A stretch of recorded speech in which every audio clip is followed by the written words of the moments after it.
आंबे देवेंद्र प्रधान लोकसभा सभ्य निर्वाचित होई ईश्वर नाम रे शपथ करुचु जे आंबे विधि द्वारा संस्थापित भारतर संविधान प्रति श्रद्धा और निष्ठा पोषण करिबु, भारतर सार्वभौमत्व और अखंडता रक्षा करिबु एवं आमे जो कार्य ग्रहण करने को जाऊँ ता श्रद्धान्वित भाव निर्वाह करिबु।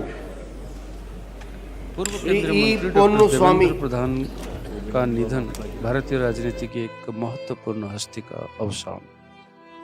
भारत सरकार के पूर्व केंद्रीय मंत्री डॉक्टर देवेंद्र प्रधान का 83 उम्र में आज नई दिल्ली स्थित उनके आवास पर निधन हो गया है। वे लंबे समय से बीमार चल रहे थे और इलाज के दौरान उन्होंने अंतिम सांस ली। उनके निधन की खबर से राजनीतिक एवं सामाजिक क्षेत्र में शोक की लहर दौड़ गई है।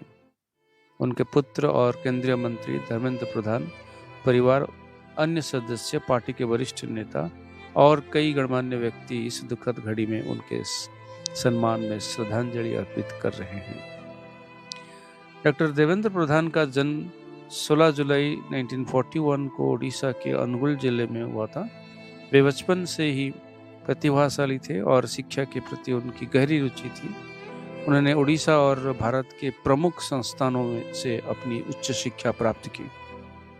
पढ़ाई के दौरान वे सामाजिक कार्यों में सक्रिय हो गई और जनता के मुद्दों के प्रति जागरूकता फैलाने का काम किया। उनका रुझान शुरू से ही राजनीति की ओर था और उन्होंने अपने छात्र जीवन में समाज सुधारक के रूप में कई महत्वपूर्ण कार्य किए। वे उड़ीसा में जमीनी स्तर पर जनसेवा और शिक्षा के प्रचार प्रसार से जुड़े रहे। डॉक्टर देवेंद्र प्रधान का राजनीतिक सफर जनसंघ से के दिनों से शुरू हुआ था। वे भारतीय जनता पार्टी के शुरुआती दौर के मजबूत स्तंभों में से एक है। उन्होंने अपने कार्यों और नीतियों के माध्यम से जनता का विश्वास जीता और 1999 में देवगढ़ संसदीय क्षेत्र से लोकसभा सांसद चुने गए।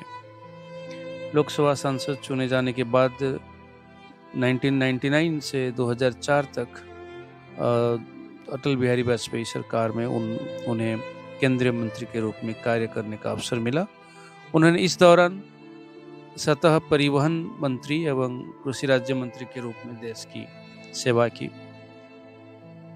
सड़क एवं परिवहन क्षेत्र में सुधार मंत्री रहते हुए उन्होंने राष्ट्रीय राजमार्गों के निर्माण और सुधार कार्यों की प्राथमिकता दी। उन्होंने किसानों के हितों को ध्यान में रखते हुए नई नीतियों और योजनाओं का प्रस्ताव रखा।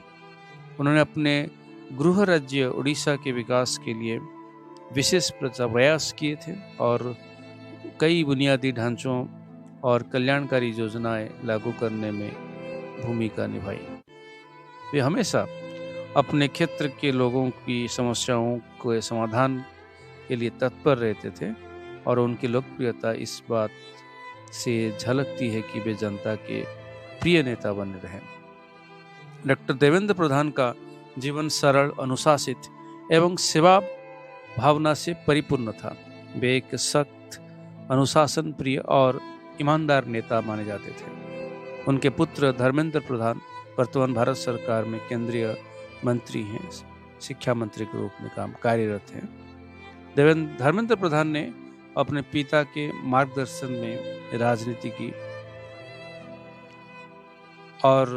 राजनीति की बारीकियां सीखी और उनके विचारों को आगे बढ़ाने का संकल्प लिया। डॉक्टर प्रधान का मानना था कि युवाओं को राजनीति में सक्रिय रूप में भाग लेना चाहिए और देश के विकास में योगदान देना चाहिए। डॉक्टर प्रधान के निधन पर देश भर के बड़े नेताओं और राजनीतिक हस्तियों के शोक व्यक्त किया है। प्रधानमंत्री नरेंद्र मोदी ने शोक जताते हुए कहा, डॉक्टर देवेंद्र प्रधान जी का निधन राष्ट्र के लिए अपूरणीय क्षति है। वे एक समर्पित जनसेवक थे जिन्होंने अपना संपूर्ण जीवन जनता के कल्याण में लगा दिया। गृह मंत्री अमित शाह ने कहा, प्रधान जी भारतीय राजनीति के एक मजबूत स्तंभ थे। उनका योगदान कभी भुलाया नहीं जा सकता। ओडिशा के मुख्यमंत्री मोहन मांझी ने कहा, उनका निधन न केवल ओडिशा बल्कि पूरे देश के लिए एक बड़ी क्षति है। रक्षा मंत्री राजनाथ सिंह ने उन्हें याद करते हुए कहा, वे जनता के नेता थे। उन्होंने अपने सिद्धांतों और कर्मठता से देश की राजनीति को नई दिशा दी। डॉक्टर देवेंद्र प्रधान का अंतिम संस्कार भुवनेश्वर में पूरे राजकीय सम्मान के साथ किया जाएगा।